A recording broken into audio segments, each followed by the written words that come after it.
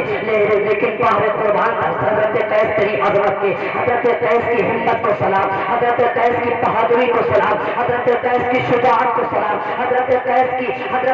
کی جوان مردی کو سلام۔ جیسے ہی سیدنا قیس سے کہا گیا تم کوفے کے گورنر ہاؤس پر چڑھ کر مولا حسین کے خلاف تقریر کرو، تم مولا حسین کے یہ راستے جو کوفے میں بھیجے گئے تھے، حضرت قیس کوفے کے گورنر ہاؤس پر چڑھ جاتے ہیں اور چڑھنے کے بعد کہتے ہیں اے لوگوں تم جانتے نہیں ہو کہ حسین ابن علی نبی کا نواسا ہے، اے لوگوں تم جانتے نہیں ہو وہ مخلوق خدا میں سب سے زیادہ بہتر ہے، اے لوگوں تم جانتے نہیں ہو وہ خدا کی زمین پر اکیلا نواسا مصطفیٰ ہے۔ اللہ سمجھ جب یہ بات گیا، جب یہ تقریر ابن زیاد نے سنی، ابن زیاد بوکھلا گیا، ابن زیاد کے جسم کا رونگٹا رونگٹا کھڑا ہو گیا۔ اللہ سمجھ کہا یہ تو یزید کے بھی خلاف بول رہا ہے، حکومت وقت کے بھی خلاف بول رہا ہے۔ جیسے ہی قیس کی یہ بالغانہ تقریر سنی تو حضرت قیس کو حکم دیا گیا، ابن زیاد نے اپنے فوجیوں کو حکم دیا کہ تم گورنر ہاؤس پر چڑھ جاؤ، گورنر ہاؤس پر چڑھ کر اس کو اوپر سے پھینک دیا جائے تاکہ اس کی ہڈی چکنا چور ہو جائے۔ سیدنا قیس کو گورنر ہاؤس کے اوپر سے پھینک دیا جاتا ہے۔ اللہ سمجھ سیدنا قیس کی شہادت ہو جاتی ہے۔ اور آگے بڑھیے پیارے، اب وقت آتا ہے وہ وقت جب امام حسین کے ماننے والے، امام حسین کے جانثار سیدنا امام حسین پر اپنی جان قربان کرنے والے لوگ اب اس دنیا میں نہ رہتے ہیں، سپاہی ہاشمی خون کے حضرت قاسم موجود ہے، حضرت علی اکبر موجود ہے، علی اصغر موجود ہے، غازی عباس موجود ہے۔ سیدنا قاسم کی باری آتی ہے، مولا حسین کی بارگاہ میں عرض کرتے ہیں اے میرے چچا جان مجھے مجھے میدان کارساز میں جانے کی اجازت دے دی جائے، مجھے کربلا کے میدان میں جانے کی انومتی دے دی جائے۔ اللہ سمجھ جب سے یہ سیدنا قاسم رضی اللہ تعالی عنہ نے امام پاک سے کہا تھا، امام پاک کے قدموں کے نیچے کی زمین ہل جاتی ہے، کہتے ہیں اے میرے بھتیجے تم میرے بھائی کا اکیلا نور نظر ہے، تم میرے بھائی کی یادگار ہے، تم میرے بھائی کا مجھے یاد دلاتا ہے، ذرا بتا تو صحیح کون سی زبان سے تجھے کربلا میں جانے کی اجازت دوں گا، ذرا بتا تو صحیح کون سی زبان سے تیرے لیے میں ہاں کہوں گا۔ اللہ سمجھ سیدنا قاسم رضی اللہ تعالیٰ دوڑے دوڑے اپنے پھوپھی کی پاس جاتے ہیں، اے میرے پھوپھی ذرا مجھے بتا تو صحیح میرے چچا جان مجھے میدان کارساز میں جانے کی اجازت نہیں دے رہے ہیں۔ اللہ سمجھ پھوپھی سے سفارش کرتے ہیں سیدنا قاسم چاچا سے کہہ دو نا کہ مجھے میدان میں جانے کی اجازت دے دے، اس لیے کہ ظہیر شہید ہو چکے، قیس نے جانے شہادت نوش کر لیا۔ اللہ سمجھ حضرت سیدہ زینب امام حسین کے پاس حضرت قاسم کو لے کر آتی ہے، کہتی ہے بھیا تم اس قاسم کو میدان کارساز میں جانے کی اجازت دے دو، اس کا تڑپنا مجھ سے نہیں دیکھا جاتا۔ اللہ سمجھ دوران گفتگو بات بھی چل رہی تھی، سیدنا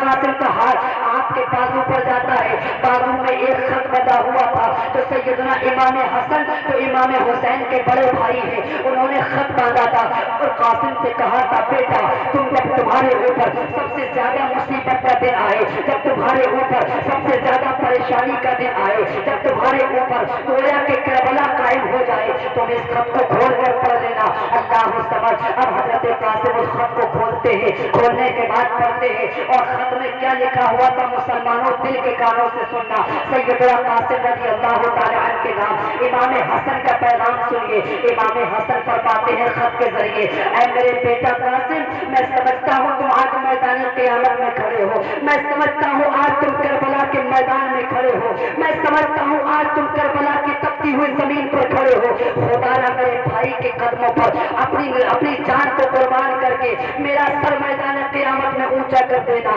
تم خدا نانا مصطفیٰ کی بارگاہ میں مجھے سرخروئی حاصل کرا دینا. اللہ سمجھ جیسے ہی یہ خط پڑا امام حسین کے دربار میں پیش کیا جاتا ہے, امام پاک کی بارگاہ میں پیش کیا جاتا ہے.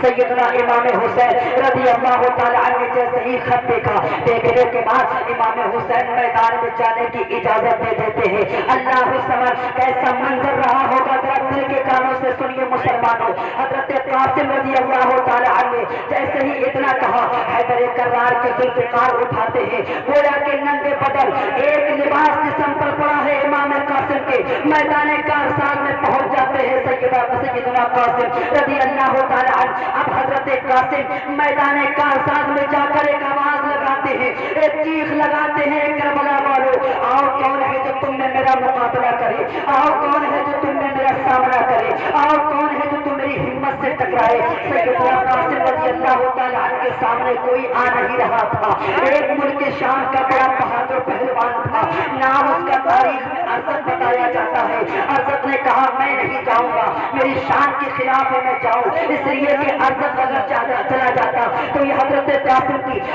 قاسم کی شان کے خلاف تھا. وہ سمجھ رہا تھا بچے کے مقابلے میں کون جائے گا. سیدنا قاسم رضی اللہ تعالیٰ عنہ چیلنج کرتے ہیں, آئیے ذرا میدان کربلا میں کون ہے جو میرے سامنے آئے. امام حسین کا بھتیجا میدان کربلا میں آیا ہے, سیدہ زینب کا بھتیجا میدان کربلا میں ہے. سیدنا قاسم رضی اللہ تعالیٰ عنہ نے جیسے ہی چیلنج کیا, امام حسین رضی اللہ تعالیٰ عنہ کے بھتیجے نے سیدنا قاسم سے کہا تھا, امام حسین نے کہا تھا, سیدنا قاسم رضی اللہ تعالیٰ عنہ کے ارشاد فرمایا تھا کہ آؤ کون ہے میرے مقابلے میں. ارزت نے کہا چار بیٹے میرے موجود ہیں, ایک نہ ایک اسے موت کے گھاٹ اتار دے گا. اللہ سمجھ پہلا لڑکا آتا ہے, امام قاسم اسے موت کے گھاٹ اتار دیتے ہیں. دوسرا آتا ہے, امام قاسم اس کو بھی موت کے گھاٹ اتار دیتے ہیں. تیسرا آتا ہے, امام قاسم اس کو بھی موت کے گھاٹ اتار دیتے ہیں. جیسے یہ چوتھا آیا, امام قاسم اس کو بھی موت کے گھاٹ اتار دیتے ہیں. اللہ سمجھ یہ سیدنا قاسم کی شہادت تھی. امام قاسم رضی اللہ تعالیٰ عنہ نے جام شہادت نوش کر لیا. امام حسین کی محبت میں اللہ کریم کی بارگاہ میں دعا ہے, پروردگار قرآن گفتگو کو لغزات آئی ہو اللہ معاف فرمائے, صحیح کو اپنی بارگاہ میں قبول فرمائے, اور پروردگار ہم سب کو اس پر عمل کرنے, پہلے مجھے بعد میں آپ کو عمل کی توفیق عطا فرمائے.